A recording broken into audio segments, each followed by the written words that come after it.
tragedy is always there. You're not out of prison till you have. That was Suge Knight warning how dangerous prison can be. And now it's like he predicted his own fate. The death row founder was just stabbed in a violent prison attack, and sources say it's tied to the secrets he's been exposing. What was he trying to reveal, and who tried to shut him up?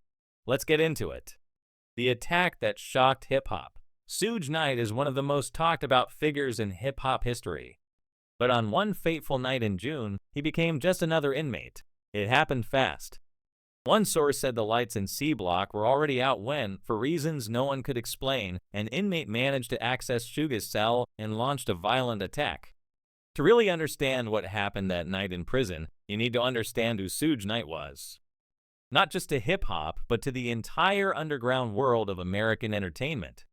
He wasn't some small-time hustler who stumbled into a record deal. Suge Knight was hip-hop's boogeyman, the one everyone feared, even at the top. Suge Knight was born and raised in Compton. He started out as a football player, then moved into street work, acting as muscle for hire around LA. But it was in the early 90s that he made his real mark. After teaming up with Dr. Dre, who had just left Eazy-E's Ruthless Records, Suge co-founded Death Row Records. What started as a small label quickly became the center of the West Coast rap scene. And Suge didn't build it by playing nice. Death Row wasn't just a label, it was a kingdom, and Suge was the one in charge. By 1994, Death Row was pulling in over $100 million a year. The label was on top of the charts with artists like Tupac, Snoop Dogg, Dr. Dre, Nate Dogg, and Thaw Dogg Pound. It was like the all-star team of West Coast hip-hop. But behind the success was violence. Former insiders say Suge ruled through fear and control. There were constant stories of threats, fights, and intimidation. One of the most infamous stories, Suge allegedly dangled Vanilla Ice over a hotel balcony during a money dispute. He was also known for showing up at clubs with a crew of 15 or more guys, shutting things down and making examples out of anyone who stepped out of line. But by the mid-2000s, Death Row was bankrupt and Suge's criminal cases were piling up. Assault charges, civil suits, parole violations, and finally the 2015 hit and run incident during the filming of Straight Outta Compton, where Suge ran over two men in his truck, killing one. That case earned him 28 years at Donovan, a sentence most assumed would finally quiet the Death Row boss for good. They were wrong. Even from behind bars, Suge wasn't done talking. And it was one phone call that lit the fuse for everything that followed. It was January 2024 when Suge Knight, sitting inside RJ Donovan Correctional Facility, picked up a prison pay phone and made a collect call that would set the entire hip-hop industry ablaze. The platform, the PBD podcast. Now most inmates doing hard time stay silent.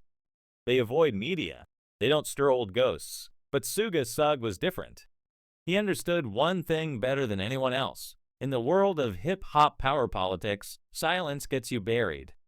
So Suge called in, and for nearly 2 hours, he unloaded decades of unfiltered, unapologetic, and downright dangerous allegations.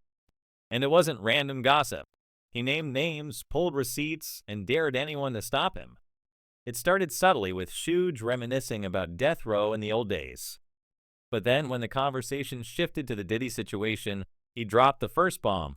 I'm quite sure somebody taught him that, and that's more deep in the industry. You guys who got involved with a lot of people who was their mentors, instead of having a guy to mentor your own father, they was having these guys they mentored. And when that happens in the industry, it was done to them, they do to the next person. So Suge Diddy didn't just pick up those habits on his own. He was taught claims that powerful men in the industry mentored Diddy. And now, as a mentor himself, Diddy has become the same kind of figure who once influenced him moments later. He took aim at one of the most powerful men in entertainment history. Number one was Clyde Davis. And you got to understand one thing. If Death Row, when I started Death Row, you got to remember one thing. I didn't have no co-founder, nobody else. I started that company on my own and grabbed Dr. Dre. You know anything about industry politics, you know the name Clyde Davis isn't mentioned lightly. One of the most powerful execs in American music, Clyde Davis has launched careers, buried scandals, and as Suge alluded, picked who lives and who gets sacrificed. And if you thought that was the end of Suge's suicidal honesty, think again. Less than an hour later, he doubled down, accusing hip-hop's elite of conspiring to silence anyone who refuses to play by their rules. Or worse, according to Suge, even Diddy is in danger. Not because of what he's done, but because of what he knows. He's definitely gonna be the black motherfucker holding the bag.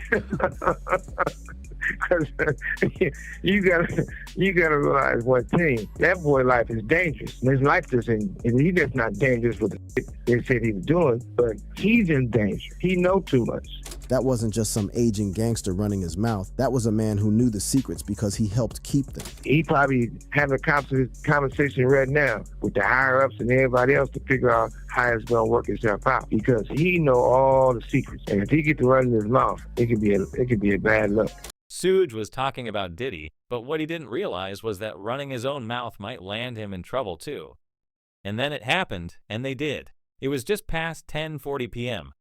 inside Cablock Unit 5 at R.J. Donovan Correctional Facility, a medium security prison sitting on the outskirts of San Diego. The yard was locked down, lights were dimmed, the usual end of night shuffle, inmates securing contraband, guards running checks, cells shutting in sequence. But something was off. According to a leaked statement from an anonymous corrections officer quoted by Hip Hop Unfiltered, one cell door remained unlocked longer than usual. It belonged to inmate number D395, Marion Hugh Suge Knight. That door shouldn't have been open more than 30 seconds. It stayed open for 2.5 minutes. That don't happen by accident. It was in that window that an unidentified inmate, face covered, gloved hands, slipped inside. Witnesses in adjacent cells later told Vlad TV, "We heard a thud, then two, then you could tell. Somebody got hit bad because all you heard was the breathing after. No yelling, just that sound you make when your ribs go." A second witness claimed Shu's lifeline, the prison phone, was conveniently shut down for maintenance on C Block within minutes of the assault. And then nothing. The attacker disappeared back into the dark. The cameras, supposedly operational, caught only static on that feed between 10:38 p.m. and 10:46 p.m. One correction source later admitted to Hip Hop DX, "They ain't want to make it public. That would have been bad for business, bad for the feds, bad for everybody." And just like that, the king of death row lay beaten in his cell, blood on the floor, ribs cracked, face cut, and the system moved fast. Within the hour, Suge was moved to the medical unit. 3 known death row affiliates in Donovan were transferred or placed in solitary. The Cablock security log for that night was wiped. Phone calls to 2 external numbers were logged, then manually deleted by morning. An insider told Vlad TV somebody pulled rank. That's why none of that hit the news cycle. They had 2 teams in place, one to hit, one to clean up. But the streets heard by sunrise, messages shot through West Coast yards from Pelican Bay to Lancaster. The big homie got touched. Shit's about to change. By now, it's no secret Suge Knight made more enemies than friends in his rise to power. But what most don't realize is how long some of those grudges have lasted and who still holds them today. Diddy, Clyde Davis, Jimmy Iovine, former death row enforcers turned confidential informants.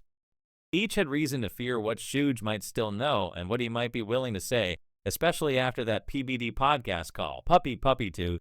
Puppy, that's me, I think, to them. Shit, they ain't tripping. But if you don't stop the cycle, it's going to keep happening. Because he's happy. Suge wasn't just airing grievances. He was threatening to reveal exactly how deep the industry's ties to criminal networks, federal handlers, and money laundering operations really went. According to one longtime West Coast insider who spoke anonymously to Hip Hop DX, Suge ain't been relevant musically in years, but info-wise, he's still sitting on murder cases, contracts, and dirty money moves going back to the Pac in big days. And he's too reckless now to keep that quiet, and after that broadcast, no one could afford to let him keep talking. Within hours of the attack, gang politics inside Donovan shifted. Og Bloodsets, long loyal to death row, fell silent. A top-tier shot caller from another yard unit was transferred overnight. No explanation, and by week's end, the name Suge Knight wasn't spoken publicly in Donovan.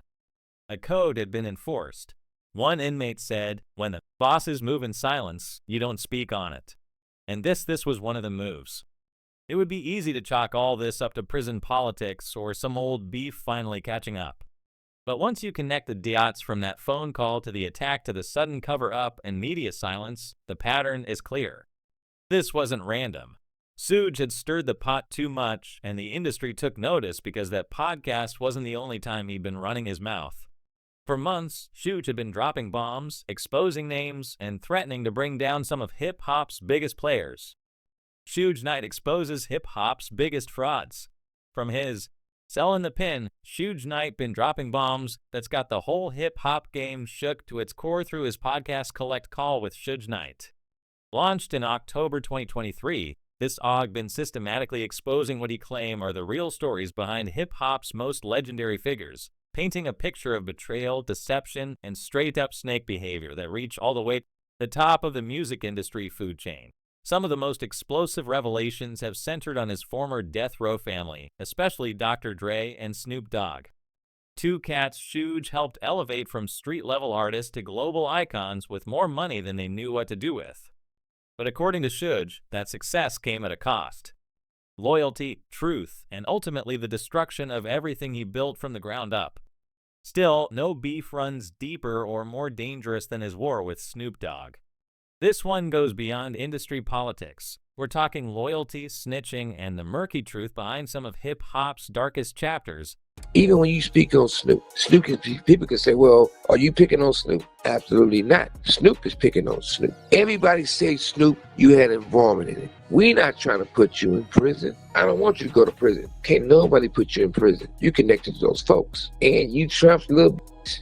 But why you just don't set the record straight? These revelations paint a picture of Dr. Dre as somebody struggling with his identity and sexuality, turning to Knight for guidance during personal crisis.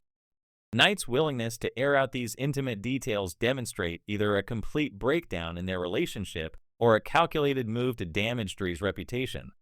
Either way, it represents a level of personal betrayal that go way beyond typical business disputes. What you did is the weirdest bitch I ever met in my life. Naturally, I'm in jail. Naturally, I'm in prison. So when the corporation of the name Death Row, they didn't pay the fees to keep it going, you went and got the name and asked your boss. Was like in Knight's version of events, he was being played by Dr. Dre, who was secretly working to destroy his former partner while pretending to maintain their friendship. The emotional impact of this betrayal on Eazy-E was devastating. True story. Dre came to me because I'm not going to go into the situation with him on about his friends. I said, well, something like that. It's like old Hollywood. You got to get married quickly. He wanted to marry this person. That person didn't want to. I can get this new person. He married them. One day, Dre came to me and said, I'm never going to cuss on albums again. I'm never going to talk about women again. And he told me that he wanted to be white. Perhaps the most chilling part of Knight's Eazy-E story is what happened next. According to Knight, Dr. Dre was secretly planning violence against his former partner. So when every time we get there, the guard calls up. He says, Eazy up here for Dre. Let him up. And Eazy asked the guard, you know what's up there? He said, that's Dre. So he walks in the studio. You see me, you see a few people. We start talking. I said, man, he ain't coming, but I'm going to talk to you about it. I showed him the pictures of all the artists I had on one piece and the three I had on another piece. I was like, I seen one of the saddest things I ever seen in a man. I'm looking at Eazy, Eric, like, he said, I bought it. Car, I think all his phone was one for me, he wouldn't be nothing. And it's like he trying to hold back the tears because he don't want to be embarrassed by me seeing him crying. Because either he crying because he's scared or he crying because he hurt. Before another man, when I answered the phone, I'm talking to him. I said, he getting ready to come up here now. What you want done again? He was like, man, shoot that head, blow his head off, shoot him in the eye, take pictures of it. You don't got one of those things, you know, blah, blah, blah, before a phone shit, you know. Get one of those portable cameras and let me see it, I want to see it, you know, blah, blah, blah. This explosive allegation suggesting that Dr. Dre was actively planning to have Eazy-E murked, complete with photographic evidence. If this real, this revelation fundamentally changed our understanding of the relationships within NWA and the circumstances surrounding Eazy-E's eventual death from AIDS-related complications. The current state of hip-hop, according to Knight, reflect the triumph of these corrupted systems over the authentic street culture that he helped bring to mainstream success. Knight's ongoing disputes with figures like Wack 100 and Reggie Wright Jr. continue to surface through social media. showing that his beefs extend way beyond the major celebrities to include former associates and industry figures who he believed betrayed him or misrepresented their roles in death row's success. The impact of these accusations extend way beyond personal relationships. If even a fraction of Knight's claims is true, they suggest that some of hip-hop's most celebrated figures built their careers on lies, betrayals, and compromises that fundamentally contradict the authentic image they cultivated. For fans and observers of hip-hop culture, Knight's podcasts represent either a necessary accounting of past wrongs or a destructive campaign by somebody whose time done passed. But for all the shots Suge has been firing from Dre to Diddy, from Clive Davis to Snoop, there's one story that still makes people nervous to even whisper about one truth that could still get him touched. And it ain't about royalties or record labels. It's about what really happened that night in Vegas when Tupac was gunned down in Suge Knight's car. Suge Knight's most deadly secret could get him touched. Of all the street wars, industry beefs, and explosive allegations that been swirling around Suge Knight throughout his reign in the game, ain't nothing carry more weight or potential deadly consequences than the persistent questions about his role in the death of Tupac Shakur. The official story is street legend by now. Tupac and Knight was leaving a Mike Tyson fight at the MGM Grand when they got hit up in a drive-by shooting. Pac died from his injuries 6 days later while Knight survived with minor wounds. But Knight's own statements about that night, both past and present, contain contradictions and implications that fueled decades of conspiracy theories and accusations that could still get him touched either by the law or by people in the streets who want justice. You know how crushed my mother would have been if I would have died? I could have. So when you get people who was not there, didn't know us, and say, I grabbed Tupac and used to shield, or this happened, how do you know these details, whoever you are, if you was not there? Listen to how defensive Suge got when discussing Tupac's death. This revealed the sensitivity of the subject and his awareness that many people believe he played a role in the murder of one of hip-hop's greatest artists. His challenge to critics, how do you know these details if he was not there, suggests both genuine frustration with speculation and possibly an attempt to deflect attention from some uncomfortable truths he might be holding. The complexity of Knight's relationship with Tupac can't be understated. On one hand, Knight was instrumental in securing Tupac's release from prison and giving him a platform that produced some of his most memorable music. On the other hand, their relationship was built on mutual dependence that may have ultimately proved fatal for the young rapper. Eventually, it cost him his life. Eventually, you have guys who will speak about Tupac who never met him. They say they was with Death Row, never were there. Or they might have been security for Death Row, or the car wash from Death Row. They never met Pac, and they would say they want negative things about Tupac. They have to tell Tupac stories. We have to tell Tupac stories. Knight's frustration with people who claim to have knowledge about Tupac without having actually known him personally reveal his protective feelings toward the rapper's memory. The events leading up to Tupac's death involved a confrontation at the MGM Grand that Knight himself initiated. Earlier that evening, Knight and Tupac had beaten Orlando Anderson, a suspected Crips member, in the casino lobby. This assault was captured on security cameras and is widely believed to have triggered the chain of events that led to the shooting later that night. What makes Knight's position particularly precarious is the growing body of evidence and testimony suggesting that the shooting wasn't no random act of gang retaliation, but was instead orchestrated by individuals within Knight's own circle. Former LAPD detective Greg Kading's investigation presents a compelling case that involved complex motivations, including financial pressures and internal death row politics. The insurance angle is particularly damaging to Knight's claims of innocence. If Knight was facing financial difficulties and Tupac was becoming increasingly difficult to control, the rapper's death would have solved multiple problems while potentially generating significant insurance payouts. Knight's current financial situation adds credibility to theories about money-motivated violence. His failed attempt in March 2025 to overturn his 28-year prison sentence was denied by a judge, and his ongoing legal troubles suggest that money always been a driving factor in his decision-making. But perhaps the most damaging evidence against Knight come from within his own organization. Keith D., a key witness in the Tupac murder case, provided detailed accounts of the events leading up to the shooting that paint Knight in an extremely unfavorable light. His insights into Knight's character and methods provide context for understanding the dangerous environment that surrounded Death Row Records. Well, you talked about an incident with Suge and Mob James' late brother Buntry. Yeah, they got into a fight, I guess, at Bar One. Yeah, in Hollywood. Yeah, were you there? Yeah. What happened? I was on the other side of the room, but that boy Bruce Richardson beat they ass. You know what I'm saying? I guess he knew karate. Yeah, man. They beat both of they ass. Kef D's willingness to describe Knight losing fights and appearing vulnerable contradict the image of invincibility that Knight tried to maintain,